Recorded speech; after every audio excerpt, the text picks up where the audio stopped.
Hello, everybody. I was just told that that's my catchphrase behind the scenes. But hello. My name is Kyle King, and welcome to the Research Roundtable, the IOCDF live stream where we pick an interesting topic in the OCD literature and talk about it with people who know a lot about it.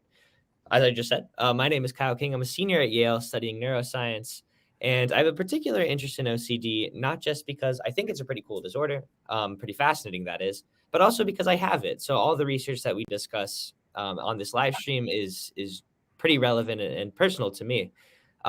This is normally the part of the show where I'd say, and I'm joined by my co-host, John Abramowitz, but John grew a mustache and he looks a little different than he normally does this time. I'm joined by my co-host, Boris Litvin. Boris, if you'd like to introduce yourself.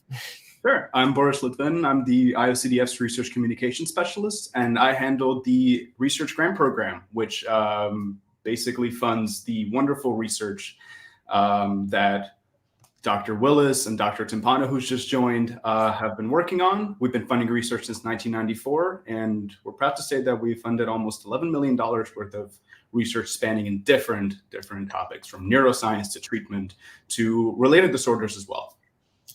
So yeah, that's $11 million. That's a lot of money. So today we're going to be talking about something a little different than what we would normally talk about. Normally we'll pick like a topic and then we'll talk about that like more high level topic. Today we're going to be talking about what I think of like as the back end of research, which is like the logistics of it, how research gets funded and how the sausage gets made. That's the expression, right? I feel like I've heard my dad say that before. We're joined by two wonderful researchers who I'll introduce in a minute. But before I introduce them, I do have some announcements that I must say. First, this live stream is educational and is not intended to replace therapy. For treatment-related questions, please work with your provider or contact a local clinician. You can use the IOCDF's online resource directory at iocdf.org/find-help to locate a trained clinician near you. Second, the International OCD Foundation is not a crisis hotline. If you're in a crisis or if you're ever feeling suicidal or unsafe, please go to your local emergency room or call 911 or the 988 Suicide and Crisis Lifeline by dialing 988. You can also access this online at www.988lifeline.org. Third, I guess, there is a live chat function. This is a live stream, as the name implies. And we really encourage you to ask us questions, particularly for this one. If you're like a new researcher like I am, please ask this seasoned panel some questions about, grants and stuff like that. We love to hear it. Just know that whatever is put in the chat does live on the internet forever. So just be mindful of that. All right. Well, that's enough talking on my end, or enough original thoughts on my end. Now I want to introduce the guest that we'll be talking to today. I'll start with Dr. Henry Willis. So Dr. Henry Willis is, oh, hey, Chris.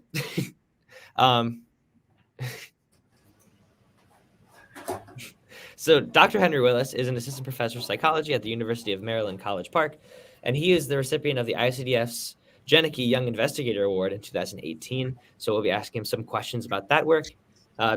Dr. Willis, how are you doing today? Doing great. I'm excited to be here. I'm excited to see you all and talk more about the grant and the work it was able to fund. Yeah, I'm excited to learn about it. Yeah. And similarly, we'll be talking to Dr. Chiara Timpano about similar stuff. She's a professor of psychology at the University of Miami. Go Canes. I'm from Miami, Dr. Timpano. I don't know if you know that. And then she's also the director of the program for stress, anxiety, and OCD there. She's a member of the IOCDF Scientific and Clinical Advisory Board and the recipient of the IOCDF Research Grant Awards in 2007 and 2016. So you have experience with this. How are you doing? I'm doing really good. And I have to say there was a lot of noise feedback. So I don't actually know what you said at the end. So I'm sorry if I missed all of that. But I'm delighted to be here and I'm happy to talk about grants and about the wonderful work that IOCDF does.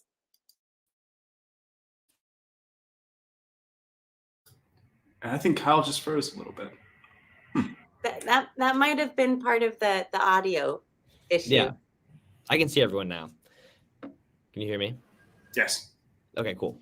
Also, Chris joined us. Dr. Pittenger is a professor of psychiatry at Yale University and the director of the Yale OCD Clinic.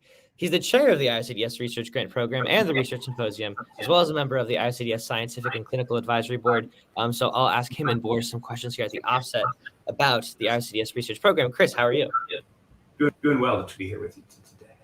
Yeah, it's some funny subtext too, because I'm writing my thesis now, and I just sent Chris a mock grant proposal, which he just graded. So I know how he grades grant proposals. Thoroughly evaluated by an expert panel. What do you say? Was thoroughly evaluated by an expert review panel. Certainly a tough review panel. But yeah, why don't we kick it off with a general question? Chris and Boris, for you, what is the IOCDF Research Grant Program? Before we begin, there is some feedback going around. I think Brennan said, Chris, do you mind wearing headphones or something? It seems like it's coming from your mic. Okay, hello? Testing, Better? testing. Yeah, okay. Okay. Boris, I'll point the first question at you while Chris figures out his audio. What is the IOCDF Research Grant Program? Sure. The IOCDF Research Grant Program is our program since 1994, where we use the donations that people give to our research appeal to fund excellent groundbreaking research across various topics to research scientists who hope to advance scientific and clinical and treatment understanding of OCD and related disorders, discover new effective treatments, improve existing therapies, and so on. And yeah, as I mentioned, we've awarded almost $11 million to support researchers around the world. Basically, many different organizations have grant programs. We have one as well, and researchers receive grants for a year or multiple years to conduct, high quality research into how OCD and related disorders work, how they're treated, and just to improve our general understanding. Yeah, and I guess, Chris, I don't know if you can speak to this. Where and how did this program start, and how is it kind of like growing throughout the years? I can speak to that. Can you hear me okay? You cannot hear me at all. All right. Do you have headphones so you can? Not readily available now. All right. Now, can you hear me? Yes. Better. All right. Very good. Sorry about the technical problem. Yeah, I've been involved with the ICDF for about 20 years. So the program already exists at that time. So it's been for over 20 years. I can't speak to where it came from, once upon a time. I can speak to how it's grown over the years, which has really been inspiring. Both the focus that the organization has put on this grant program as it's grown, and the generosity of donors in the community who've given increasing amounts of money so that we can support important science. We used to give only these very small grants. I mean, if small grant means $30 to $50, then after that $50,000 a year or two. That sounds like a lot of money, and in terms of actually significant research, it's unfortunately up in the bucket. We still give those because we restrict the junior people who are just starting out in their careers, and we're now able to give much larger grants. We call them the Innovator and the Breakthrough, which are several $100,000s over 7 years, and that's starting to get into the range of what you do, really important, impactful science. It's been wonderful to see this program over the years. To the point that it's both that are making it an investment in the career of people who are just entering, but also allowing people who are already well established to do really important work. Yeah, Chris, there was a bit of a lag, so it was kind of hard to make out everything that you said. If you would, okay. So I'm not sure what's going on there. Maybe we can work it out in the private chat. But what I heard was like there's two kind of subsets of awards. There's the Breakthrough Award, and then there's the Young Investigator Award. Boris, I was wondering if you could speak to the distinction between those two. Just because it's hard to make it out between Chris's reverb. Yeah, gladly. So this year we're giving out the Janicki Young Investigator Awards and the Breakthrough Awards. So the Janicki Young Investigator Awards are grants that are up to a year. They are up to $50,000, and they're for more early career researchers who graduated within the last 5 years or are still graduate students who have a mentor and are basically trying to start their career in OCD and related disorders research. And the Janicki Young Investigator Awards are for OCD and related disorders research. So this includes hoarding disorder, body dysmorphic disorder, and other related disorders. And this year we're doing the Breakthrough Awards, and thanks to the generosity of the Selick family, this is a $500,000 grant over the course of 5 years. And this is more for senior investigators who have been in the field for quite a while, are more established in the field, and have the capacity to carry out really high impact research. But it must be noted that the Breakthrough and Innovator Awards are for OCD research only. So I want to just go a little bit more in depth about what we have for 2024. And by the way, I'm going to send this link to Brennan so you can put it in the live stream. Basically, we have these two awards. The Breakthroughs for 5 years, the Janicki Young Investigator Awards are for 1 year. But both of them have a 2024 topic of interest. This is a bit of a new initiative. We've had topics of interest in the previous years for the Janicki Awards only. Last year was neuroinflammation and OCD, and the year before was body dysmorphic disorder. But this year we decided to make it more open for both categories. And because we realized that there is a need for this line of research, and the IOCDF and the community really want to support this kind of research. So I'm very proud to introduce that our 2024 topic of interest is increasing access to treatment for all. And I'm going to read off the website, and you will understand why we chose this and what the requirements are. So, although evidence-based treatments such as ERP and medications can help reduce OCD symptoms, they are currently not accessible to all people with OCD. Factors such as distance from providers, cost, misinformation, and stigma prevent many people from underserved and minority communities from receiving effective and potentially life-saving treatments. Recognizing this disparity and in alignment with our overall mission of help, healing, and hope for all, we are proud to announce our 2024 topic of interest, increasing access to treatment for all. We are particularly interested in proposals related to improving access to treatment for underserved and underrepresented groups, such as rural communities, people with lower socioeconomic status, and racial, ethnic, and sexual minority groups. While this is our topic of interest for the 2024 Research Grant Program, suitable proposals for other OCD and related disorders topics will also be considered.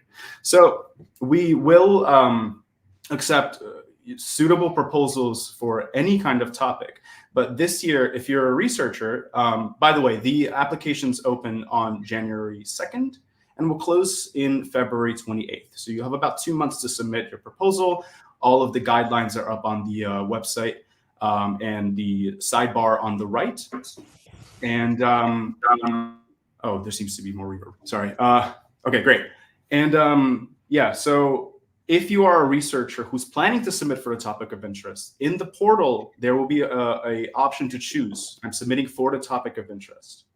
But you're also welcome to submit for anything else that is related to OCD or related disorders, if it's a Janicki Young Investigator Award.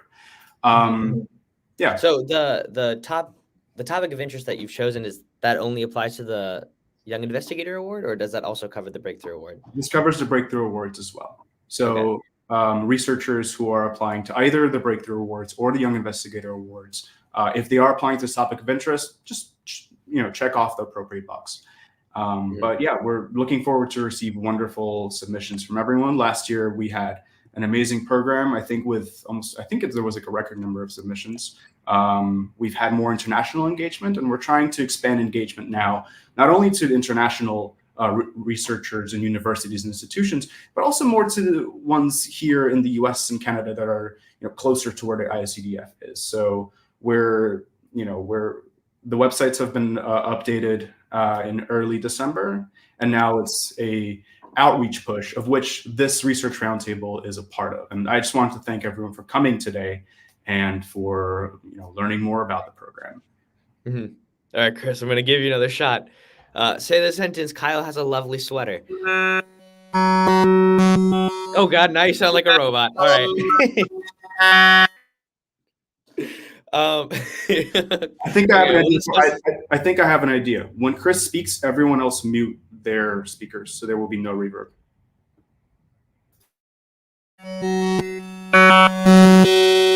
Never mind. No, Chris is making. Well, Chris, you remind me of Radiohead at the moment. It's quite rhythmic. we'll discuss it in the backroom chat. But Boris, I was wondering what sorts of projects I would qualify under that kind of like banner. Like, what sorts of things would the IOCDF kind of imagining would be proposed? I mean, I would say every category that we've had before, just with this particular focus. So, I mean, historically, we've received grants for treatments, and this is for therapies like ERP, CBT, ACT, and so on, how to make them better, how to make them more effective through telehealth and other means. Treatments such as medications, you know, we're looking at how treatments that we know are effective, like SRIs and so on, how do we make them even better and more useful? Newer treatments, like for example, last year was there was seemingly a trend of a lot of brain stimulation technology and how it could be used for OCD. There is promise for it. There still needs to be plenty of research done, but what has been shown in research before is that it is indeed a very promising method of treating OCD. So I would say, like, you know, any kind of research like this, and also there have been historically studies that look at how OCD looks like in different populations, and if there's treatments that and means of like approaching therapy that can be that can help populations like students and young people feel the effects of therapy faster and then have less symptoms. All of these, as long as it's just within this focus of increasing this kind of access to treatment for all, because historically a lot of research has been done on people who are able to afford treatment, or convenience samples, so to speak, like undergrads, and many undergrads in the many undergrads in the US happen to be white and more affluent. And so we know that these treatments work. So they work for everyone. And can people access these treatments better? Mm-hmm. Lately, and I would say this is because of the pandemic, because a lot of face-to-face therapy was not possible. There's been a pretty big expansion into telehealth for OCD. And we now know that receiving ERP and CBT and other therapies that are evidence-based over telehealth works. And so this may help people in more in communities that are more distant from a therapist. And this is more for people in rural communities and towns that are. So yeah, basically, long story short, any kind of research, just as long as it would increase this kind of increase access to treatment for everyone, would be accepted. Okay. And also, we've had neuroscience research, we've had genetics research, we've had literally all kinds of research for OCD and related disorders. It's just this particular focus is how do we make it more accessible? How do we make sure that really aligning with our mission of help, healing, and hope for all? I feel like I've already spoken too much. Yeah. But yes. No, don't worry. But you're right. We undergrads are a strange subset of the population. I did want to talk to Dr. Timpano and Dr. Willis very briefly about, so like, I'm, by no means a bona fide researcher. I feel like calling me a researcher is like calling a professional bowler a professional athlete. But I thought of that joke walking to the place that I'm doing the stream. What's kind of like the general way to get a grant in the US nowadays? Like, how does the IOCDF grant program kind of differ from how any other researcher would be looking for a grant? That's a great question. I love to hear from Dr. Timpano. So I'm newer also. I'm an early career researcher, but typically, in a lot of different grant programs, you put in a letter of interest first, and then, you go through this review stage, and then your idea is picked out, and then you submit a full proposal, and then there are more reviews, et cetera. And so I do, appreciate the process that IOCDF has in terms of, just the submission process, but also the review process. I mean, I think that's, where, IOCDF is aligned with a lot of other grant programs, and that the grant is reviewed by a panel of experts, and you get really good feedback to, make your project more impactful. I'll jump on to that. So especially for, kind of more medically oriented research on psychopathologies such as OCD and related disorders, like a lot of us would go to the National Institutes of Mental Health to try and get funding. And that is it's complicated because there's a certain agenda that has been really supported, and there's a lot of vision behind that agenda, and people are really passionate about that they think this is going to be the solution for finding how we can reduce the impact of mental health disorders overall. It's for the most part very like biologically focused. It also sometimes prioritizes certain methods or certain disorders. And so sometimes, when you're studying something, so in my own program of research, so I was fortunate, I received 2 IOCDF grants, one when I was in graduate school, and that was studying postpartum OCD, which wasn't on kind of anybody's radar at the time, and it wouldn't have been suitable. It was a psychosocial prevention program for postpartum OCD, and that would just not have even come onto NIMH's radar at that time.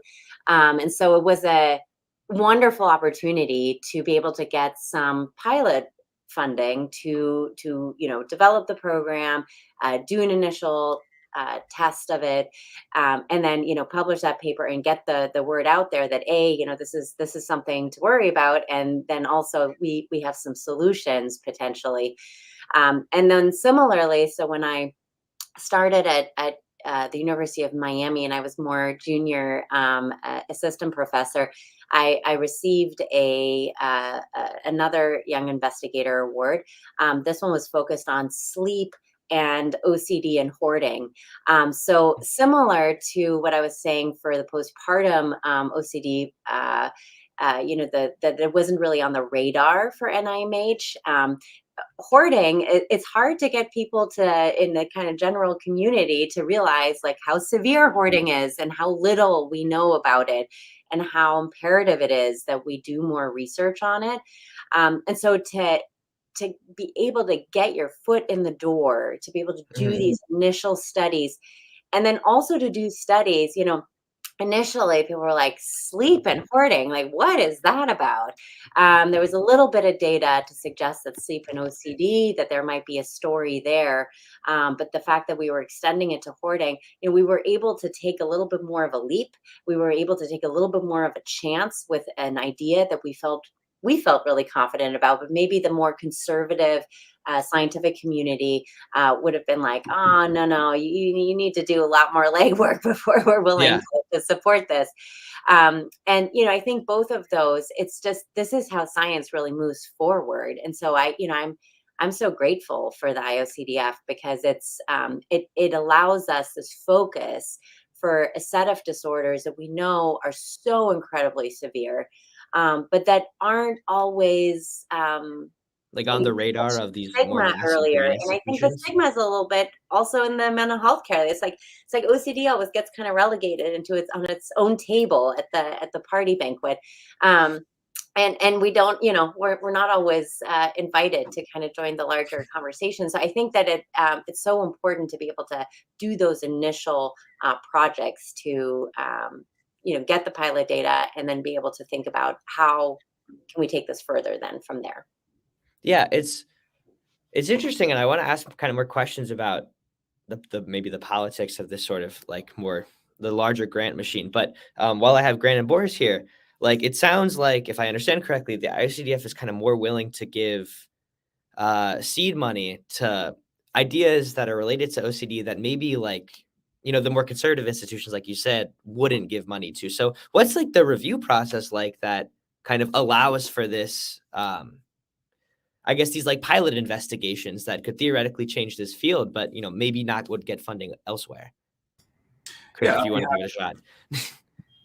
How's the audio now? Is this working? Yes. I can hear you. Woo, woo. No idea why, but we'll run with it. Oh, we know the reverber's back a little bit. Why don't you mute? We'll see. So we have a pretty robust grant review process built up by Sabine Wilhelm, who ran the grant program for many years, and I a few years ago. And it's been a great push with Boris making it happen. It's been a lot of work. We want to make sure that every grant gets a good, robust review, that we have a good process, pick the best grants, but also that even those grants that don't get funded get useful feedback, so that they folks, especially young investors, get interested. And I'm getting the message that this is so. I was gonna say the grants get useful feedback. I'm sorry, but there seems to be some unuseful feedback here. I don't know what. Laura, why don't you tell the folks about that? Yeah, Boris, you got this. What's the review process like? Sure. So as Chris said, Sabine Wilhelm helped start this program, and this has been in the works for years. So Chris's his title here is chair of the grant review committee. He's also the chair of the research grant program, and also we have a vice chair, Dr. Jennifer Freeman at Brown as well. So I'm working from the IOCDF to basically do everything on the back end. And so people submit proposals from January 2024 to the end of February 2024, proposals close. Afterwards, Chris, Jen, and I create a panel of grant reviewers. And basically, every single grant has 3 reviewers that are matched by expertise. So we have a pool of researchers from around the world, and they are matched by expertise. We look at conflicts of interest, and we're very careful about making sure there are no conflicts of interest in review. And based on expertise and this matching that we do, these proposals are reviewed for their scientific rigor, for their impact, for the environment that this research would go in, and just for their general potential of how they can help increase our understanding of treatments and just overall knowledge of OCD and related disorders. And we this review process lasts a couple of months. We're very deliberate and careful about choosing which grants are the best, essentially. And we actually use the scale system of the National Institutes of Health. So the review process, there is a precedent for it, and we follow guidelines very well. We update our policies every single year. So like this year we have, for example, an AI policy. Peer reviewers are prohibited from using any kind of AI because the National Institutes of Health has banned this. And we obviously have a conflict of interest policy and a bunch of other policies that make sure that the proposals all are scientifically like the best possible, that reviewers follow certain guidelines that will make for a fair and for a review process. Basically, yeah. And I do want to jump into a bit about how all of this is funded. This is all community funded. We receive donations from community members. Some of you may be watching this. I know this is more like research oriented, but I really hope that some community members are watching this. On my whiteboard here, I actually have a link. And Brennan, if you on the back. Oh my God, what a coinkydink. Whoa. There's a link behind you. Brennan, if you can pop it into the comment section. It's iocdf.org/donate, DONATE, _research. Basically, from thousands of donations every single year, we are able to fund this research. So like last year, we funded over $1 million of research from the donations of community members and some larger donations as well. So for example, for this year, the Breakthrough Award is funded by the Selig family. This was a gift that we are very grateful for. It's $500,000 over the course of 5 years. But the Janicki Young Investigator Awards in particular are funded by like thousands of donations by people like you who donate to this link, and hopefully the link that's now in the comment section. I can't really see what's going on YouTube, but yeah, if you're interested, please donate. This is how we're able to fund all of this excellent research that Dr. Willis and Dr. Timpano were able to do. And we hope to continue doing this and expanding our program further. I joined in April 2022, and I've seen over the years, I've seen it expand almost exponentially. And I just want to continue to see that. Thank you. I see that there's now the link on the screen itself Yeah, please donate to the Research Grant Fund. Yeah, I think that's it for now. Solid plug. Quite serendipitous that the link is behind you and on the screen. What are the odds? You brought up the work that the IOCDF has funded with Dr. Willis and Dr. Timpano. We heard a little bit from Dr. Timpano, and there's some questions in the chat. But before we get to those, Dr. Willis, could you give us an overview of what the IOCDF kind of helped you do? Yeah, definitely. So broadly, my research looks at sociocultural risk and protective factors and how they impact psychopathology and mental health outcomes broadly for underserved populations, with a specific emphasis on really understanding how to take this information and either adapt existing treatments or find novel ways to disseminate treatment. And I typically do that through my research using technology. So I'm really excited to hear about the call for this year's grant because I think it's really needed. And I'm excited to see, what it funds. But in particular to OCD, this what the IOCDF funded actually started way back even before I started my doctoral program when I was a research assistant at Columbia's OCD Center. So that was like my first foray into the OCD world as an early investigator. And if you know about Columbia or New York broadly, our research treatment center was offering a lot of free treatments that were evidence-based, really effective. But in our studies and in our treatment centers, it was majority white participants or white clients or patients. And, this was really a big disparity that I saw, given that we were in a predominantly Hispanic or Latinx neighborhood and also very near a predominantly African-American neighborhood. So I actually worked with the OCD Center to increase diversity outreach to, to really reach these underserved communities.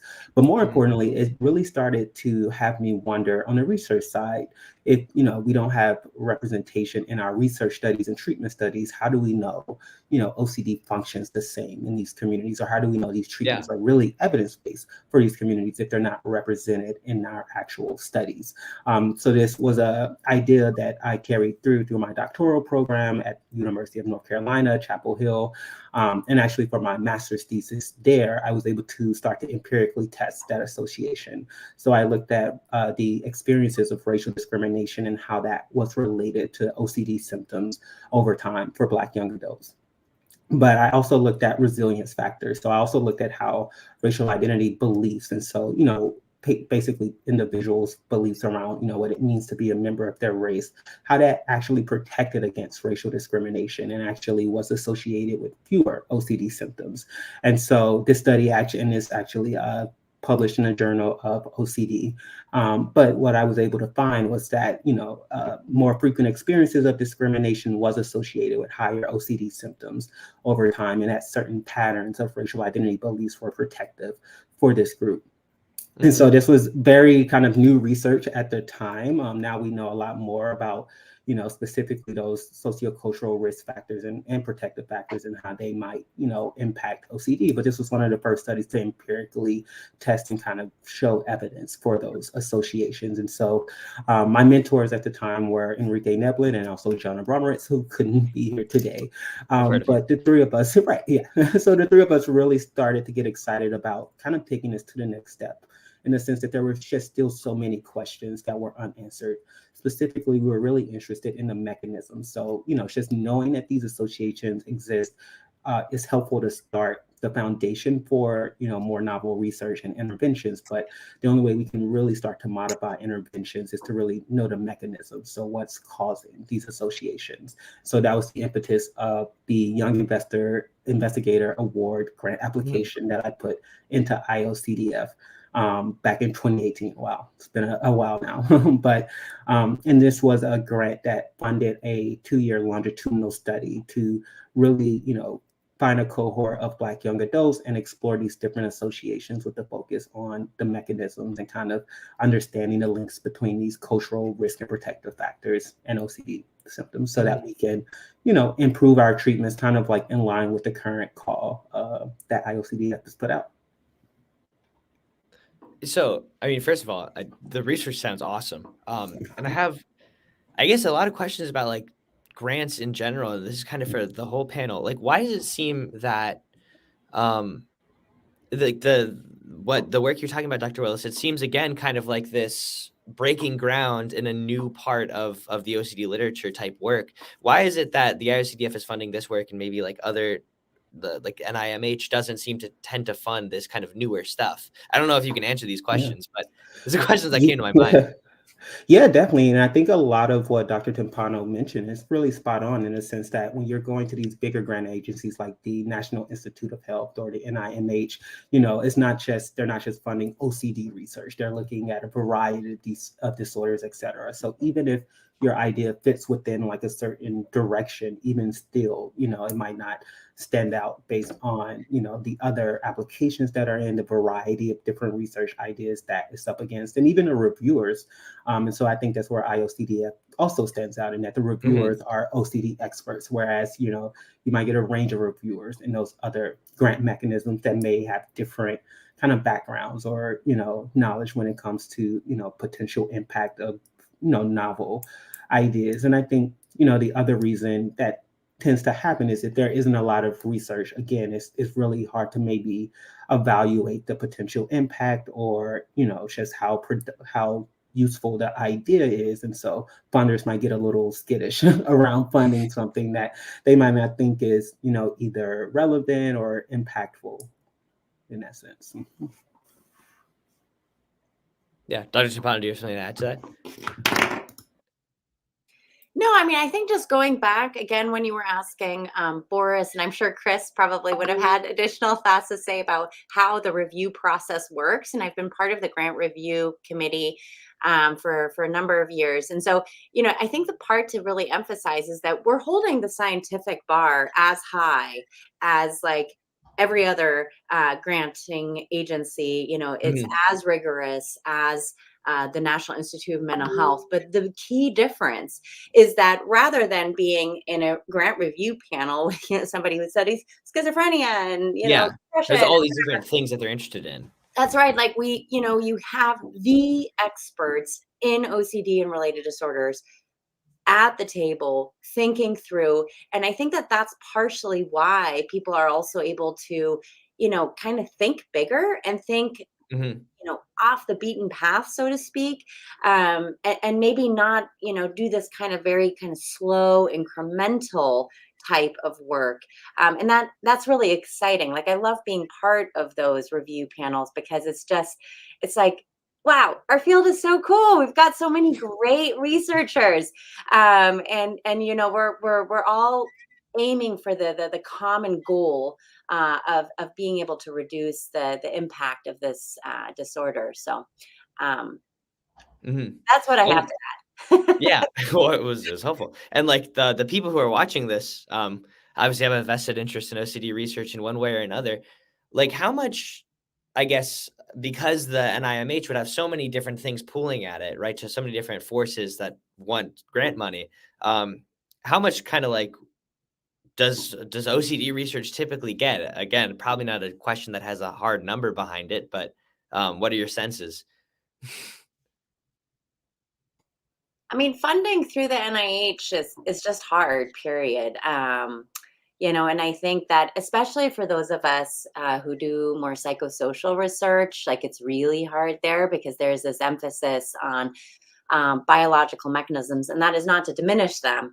But there's less interest in so for example, the psychosocial postpartum OCD prevention trial, that's just not on their priority list. From the perspective of NIMH, we already know that like cognitive behavioral therapy works. So, we don't need to spend the time to kind of develop any kind of new things related to that. And so I don't know. I think it varies a lot on the year. It varies on the NIH works a lot with portfolios.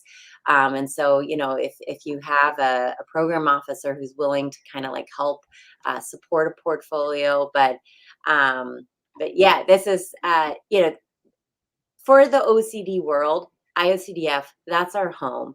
And in the true sense, that is, it's individuals who really understand the disorder, and that direct link to the patient population, who it is. And that's really how IOCDF was started, right? Was researchers being like, wait a minute, we want to get back to the community, to these patients who we're treating. And then the patients being like, okay, well, we want to help be part of the solution, figuring out how can we fix this, how can we help individuals, and that kind of mission, I think, is still so central to how IOCDF functions and operates, and that just changes the whole conversation and the whole way we're talking about the issue. But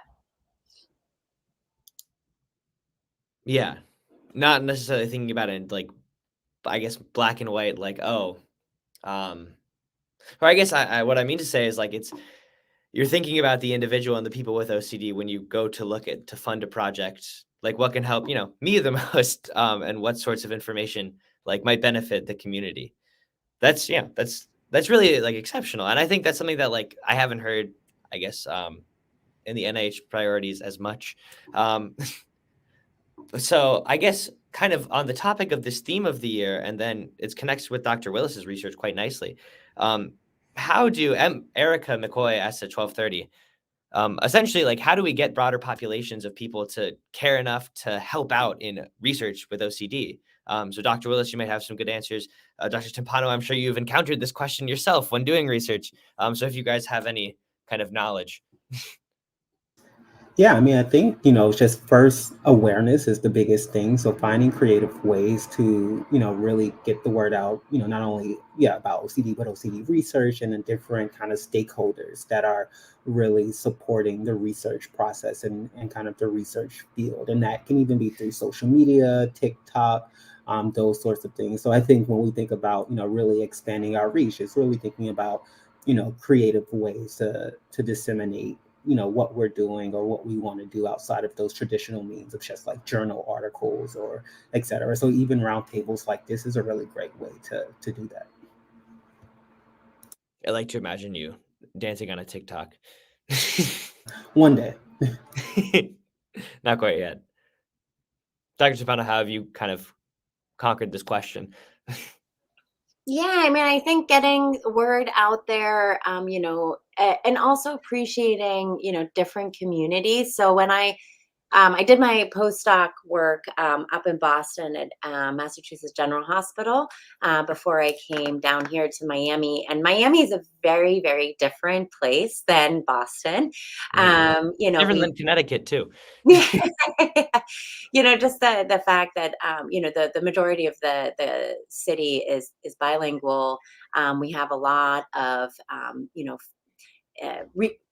both second and first generation and current immigrants, and they're coming from all over the Caribbean, South America, obviously, of course, also Cuba.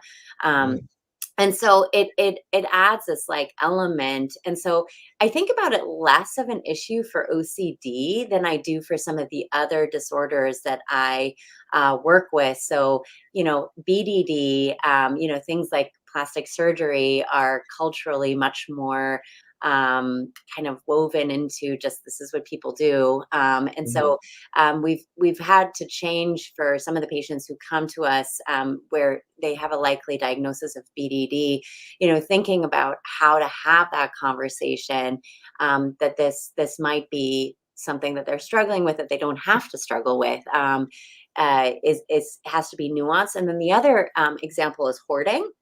And so if you have, folks who came to the United States with not a lot, literally a suitcase, and then we're trying to tell them that they have too much stuff, there is a value judgment that we're putting there with regard to, what level of clutter is acceptable. And so, we've, so similar to Dr. Willis, we've turned the kind of experiences we've had with patients into research questions, having and being involved with gaining a better insight of what might be the cross-cultural variations and differences in hoarding. And the only way to answer that is to get out into the community and to understand, not just who are the people who are coming to us, but also like actually going out and having those conversations for the people who might not be coming to us. But Mhm. Yeah, I mean, it's really everything you guys are talking about is like really on point with the theme of like expanding treatment access to everyone that Boris was talking about earlier. Um, Dr. Cimpani, you mentioned kind of having these tough conversations where like you're talking about OCD and you're also kind of addressing different levels of stigma that might exist in different populations. For both the researchers that we have here, like how do you recommend going about these sorts of conversations? Yeah, I mean, I think first is, really psychoeducation around, what OCD is, what it isn't, those sorts of things. I think there's a lot of, misinformation just about mental health in general, and especially once we start to put labels or say things like disorder, that's, can really start to raise like the stigma red flags in a sense. So I think, one, psychoeducation about what it is, and also normalizing that it's not, it is an isolating experience. So normalizing just the rates of OCD has been one way that I've approached these conversations that have been a really great way to connect with people, and also instilling hope. I think that is the biggest thing. And so knowing, really educating people about therapeutic options like CBT, exposure response prevention, and the effectiveness of it, and finding ways to increase access to those treatments, I think are, some of the ways I've approached that conversation.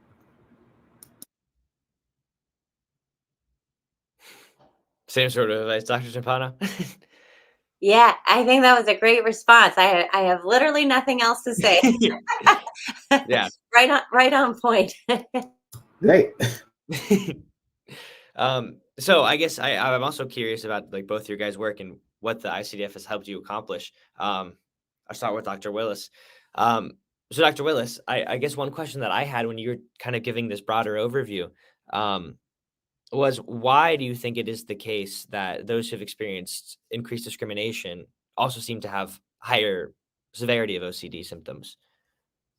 Yeah, so I mean, one of the reasons is thinking about, racial discrimination as a type of additional stressor that's a burden to not only African Americans, but, other ethno-racially minoritized groups in the US. And so we already know that increased stress can, again, increase that or exacerbate those symptoms. Even if you think about it, as a daily hassle, not only are you kind of managing the symptom and a burden of OCD, but you also have these additional hassles or stressors that can make coping subsequently even more difficult.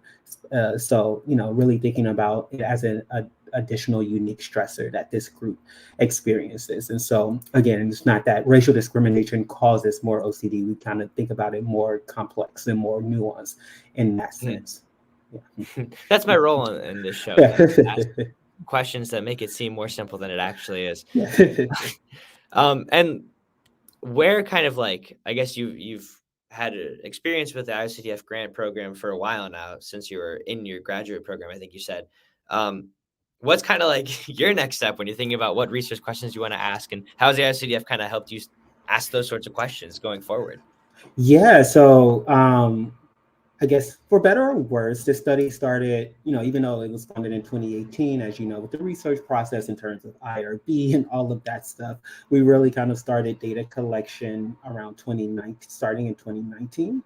And this was, again, a longitudinal study. So we initially aimed for the study to last 1.5 to 2 years. And if you all know, right after 2019, we had COVID. So, and a lot of our research activities were in person at the time. So all this to say is that, our what's supposed to be 1.5 years actually turned out to be 3+ years of kind of data collection and follow-up, for better or worse. But what this really was, the exciting part about this was that we were able to include some COVID measures, for example. And so some of the burgeoning research that we found was that higher levels of anxiety about the pandemic and COVID and contracting COVID was associated with increased OCD symptoms in all 4 kind of domains, from, intrusive thoughts, etc.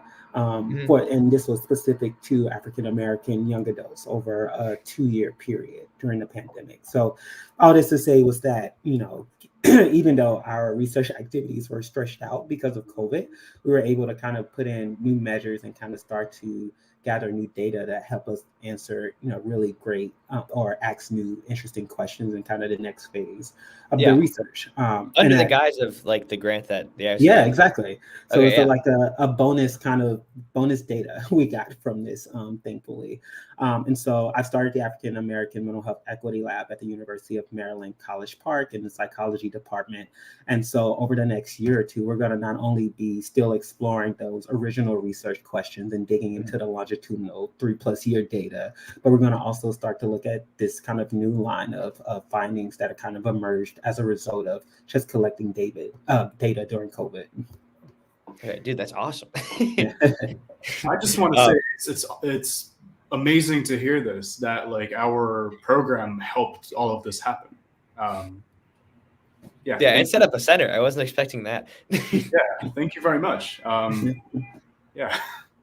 And Dr. Timpano, I gotta know, what the hell did you find about sleep and OCD and hoarding? Yeah, it was really interesting. So there's been some work published on OCD, linking OCD to delayed bedtime. And what we found basically was that there was some indication of that, especially by people's self-report. So they were saying, yes, we're going to bed later. But behaviorally, the data wasn't quite, that association wasn't quite as strong for folks with OCD. For hoarding, the story is in some ways, I think, a little bit more interesting. Not that it's not interesting for OCD, but it's a little bit more mysterious for hoarding, which is that the hoarding patients, similar to the patients with OCD, were saying, yeah, we're not sleeping good. Like sleep is a big problem. But then when we were looking at their data behaviorally, so this is not based on, their perception, it's how they're actually responding and acting. And what we saw there was the hoarding patients are actually much more variable. So they're much more all over the place. So sometimes they're going to bed at one time, and then they're going to bed at another time, and then they're sleeping much later versus getting up really early. More frequent like wakeful bouts during the night. But again, super variable all over the place. And so what we're thinking about so for OCD, it does seem to be like a sleep type of problem. Whereas with hoarding, it may be an issue with our circadian rhythms, which has to do more with our internal body clock that keeps us regular on a 24-hour cycle. So there's a lot more that we have to do to kind of that opens more doors than it does close any. Yeah, but we weren't expecting that with the hoarding. The OCD is more in line with what we kind of hypothesized based on the previous research, and then the hoarding is like, oh wow, this is taking us in a totally new direction. So we actually have a grant into NIH to basically build off of this pilot work that we did. So yeah. Okay, so the IOCDF it gave you the seed that you needed to go and make a whole career out of this, maybe. That's right. They put some belief in us, and then we ran to the races with it. That is amazing. Thank you. And again, it is possible by contributions of community members. If you want to donate more to help researchers create labs, create amazing research, donate to our link here. And it's super exciting to hear how your paths have evolved over these years, partly because of our program. It's incredible. I'm kind of speechless. That's why I'm stumbling over my words right now. Well, Boris, I actually have a specific question for you. Uma at 1211 asked, for the Young Investigator Award, if both the trainees and PI qualify, who would you recommend be the main applicant? Very specific question. The trainee. But good time to get answered. The trainee. The trainee. The Young Investigator Award is for grad students and people who are just starting out their careers. It's for people who graduated 5 years ago or less. And the Breakthrough Award is for people who graduated 5 years ago or more.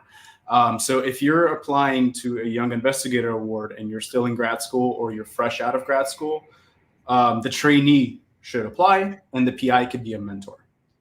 Typically, we ask for the Young Investigator Awards. Typically, we ask, unless the person submitting the proposal is a postdoc or already has a lab or is a professor, typically we ask for a mentor support letter, and other things like that. I did also see a few comments about promoting research and being part of research. Somewhere in the chat, I've seen that there was a link for the research participant sought link. Brendan, if you can post that up again.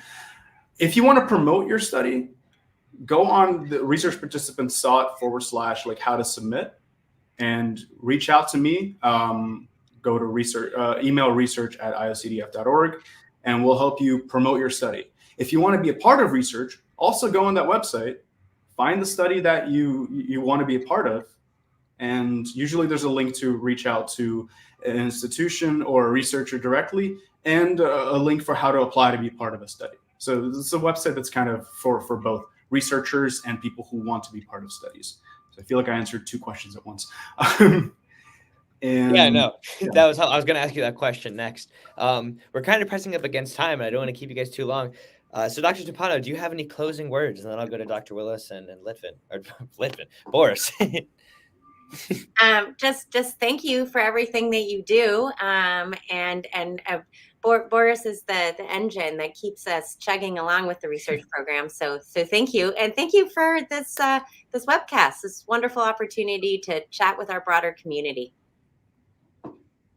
Thank you. And Dr. Willis? Yeah, I just want to echo the same things. Thank you for all the support over the years, and thank you for holding this. And, the other kind of note I wanted to make is especially, for the Young Investigator Award, I think, getting it as a grad student was very influential, not only in professional development and learning how to, get a grant, manage a study that's grant funded, et cetera. But it really set me up nicely, to, eventually become a faculty member, and really just, to help take my research to the next level. So yeah, it's just a plug for folks that are, applying to the Young Investigator Award. I think it has a lot of benefits. Yeah. And as I mentioned before, the information about the 2024 Research Grant Program is already live on our website. The applications will open on January 2nd and will close on February 28th. We plan to make award announcements in early summer, definitely at the conference, which is in July.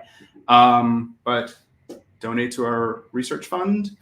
And if you have any questions about the Research Grant Program, email research@iocdf.org. And I'll be happy to answer them. And looking forward to the next generation of wonderful research and researchers who we can help with this program. And Dr. Timpano, Dr. Willis, thank you for sharing your stories. And I'm just still speechless to see how our grants helped you get to where you are. It's incredible to see like what a difference we, and not just us, but the broader OCD community makes.